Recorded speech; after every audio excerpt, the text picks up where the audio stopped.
हमारे चैनल को सब्सक्राइब करें और बेल आइकॉन को प्रेस करना ना भूलें।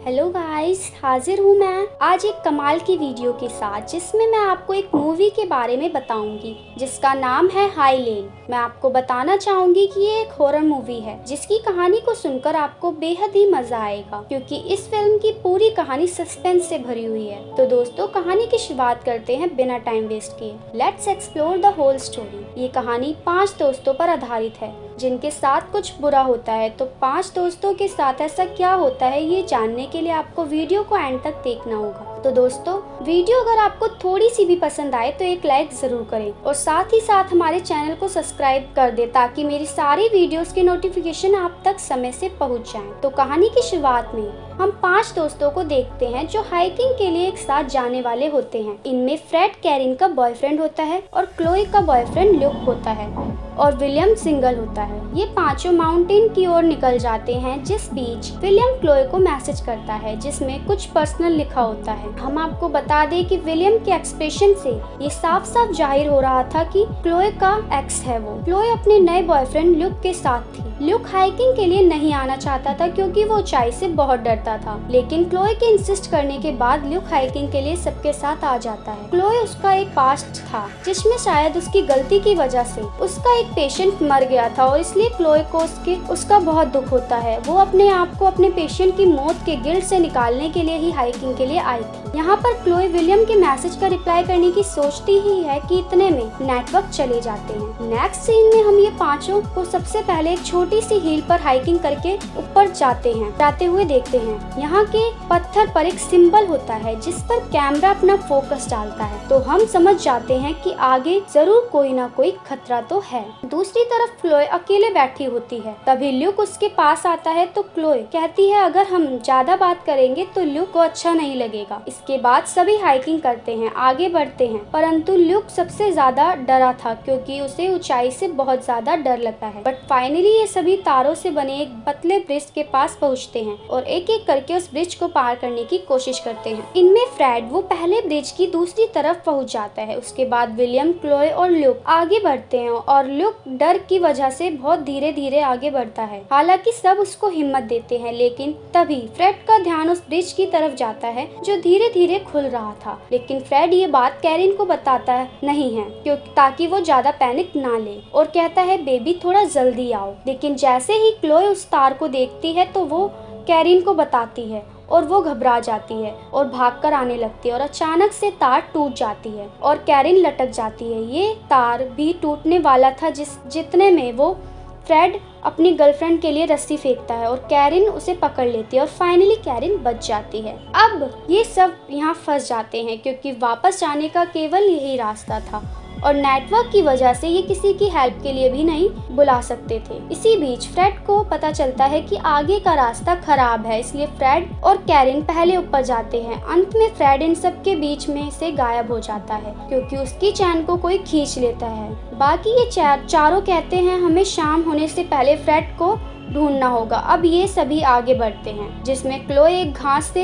ढके गड्ढे में गिर जाती है, जिससे निकलने के लिए कैरिन अंदर जाती है। बाहर विलियम को ऐसा लगता है कि कोई हमारे आसपास है, कोई हमारा पीछा कर रहा है। कैरिन अंदर पहुंचती है तो वो देखती है कि क्लोई घायल है और इसे गड्ढे में कंकाल भी मौजूद हैं। इन सबको देखकर उसे डर लगता है और उसे लगता है कि इंसानों के लिए जाल फैलाए गए हैं। जी हाँ, ये सब देखकर वो डर जाती है। फाइनली कैरिन क्लोई को उस गड्ढे से निकाल लेती है। अगले सीन में हम फ्रेड को देखते हैं कि उसे कोई खींच कर ले जा रहा होता है। इधर रात हो जाने के बाद बारिश होने लग जाती है, लेकिन वो सब रात में मोमबत्ती लेकर फ्रेड को अभी भी ढूंढ रहे होते हैं। तभी कैरिन हार मानकर रोने लगती है और क्लोई उसको चुप कराती है और हौसला देती है कि हम फ्रेड को ढूंढ लेंगे। जैसे ही ये आगे बढ़ते हैं तभी कैरिन को कोई खींच कर ले जाता है और क्लोई चीखकर रह जाती है। यही नहीं, कैरिन को एक तीर लगता है जिससे कैरिन खून खून हो जाती है। इसके अलावा हम आपको बता दें कि इस हादसे के समय किसी ने वो रस्सी भी काट दी होती है, जिस रस्सी के सहारे ये सब जुड़े हुए थे। पर फिर भी तीनों कैरिन को पीछा करते करते आते हैं और देखते हैं कि कैरिन के कपड़े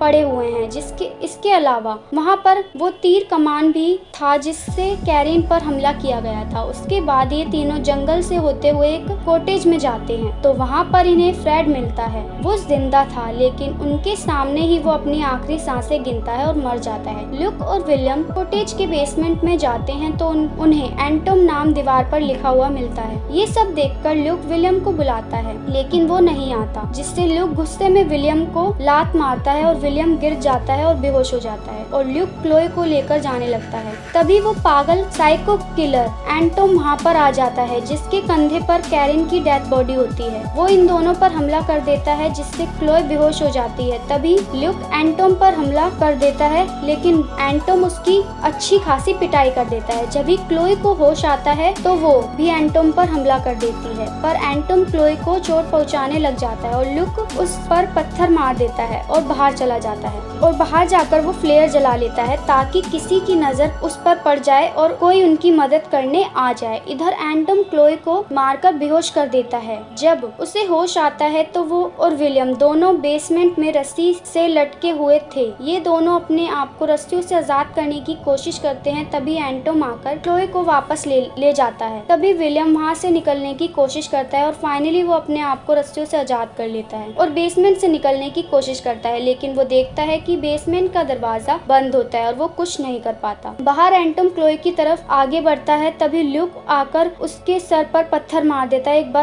बार फिर से वो भाग जाता है बाहर की तरफ और एंटोम उसके पीछे पड़ जाता है। क्लोए अपने आप को खोलकर विलियम को बेसमेंट से बाहर निकालती है। उसके बाद ये दोनों उसके पीछे जाते हैं। उसके बाद एंटोम अपने तीर कमान से ल्यूक की टांग को घायल कर देता है, लेकिन फिर भी ल्यूक हार नहीं मानता और किसी तरह जंगल से बाहर जाता है। उसके बाद एंटोम फिर से ल्यूक को आकर मारने की कोशिश करता है, जिसके कारण ल्यूक अपने आप को बचाने के लिए अपनी जान को खतरे में डाल लेता है। कुछ देर बाद विलियम और क्लोए उसके पास आ जाते हैं और विलियम उसको अपना हाथ देता है और ल्यूक उसका हाथ पकड़ लेता है, लेकिन विलियम को याद आता है कि ल्यूक ने कॉटेज में उसके साथ सही नहीं किया था और वैसे भी विलियम नहीं चाहता था कि ल्यूक क्लोए का बॉयफ्रेंड रहे। इसलिए क्लोए को पाने के लिए और अपने रिवेंज लेने के लिए वो ल्यूक के हाथ को छोड़ देता है और कहता है कि हाथ फिसल गया। विलियम क्लोए को दिलासा देता है कि तभी विलियम की खोपड़ी से तीर कमान आर पार हो जाता है और क्लोए ये देखकर चिल्लाती है। एंटोम क्लोए पर भी हमला करने की कोशिश करता है, लेकिन क्लोए किसी तरह अपने आप को बचाती है और भागती है, लेकिन वो उसे घेर लेता है। तो वो क्लोए भी अपने आप को बचाने के लिए एंटोम से हैंड टू हैंड बदला लेती है और मौका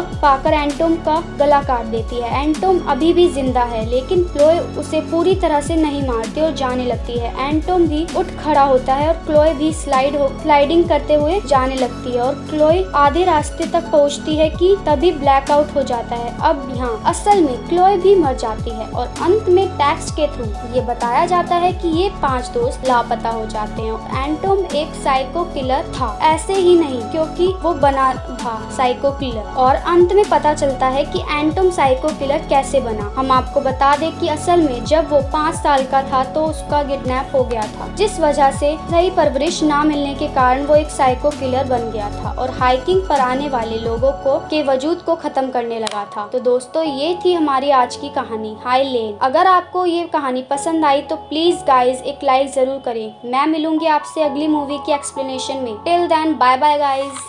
आपको ये वीडियो कैसी लगी हमें लाइक करके बताएं और अपने दोस्तों के साथ शेयर करें और हमारे चैनल को सब्सक्राइब करना ना भूलें। धन्यवाद।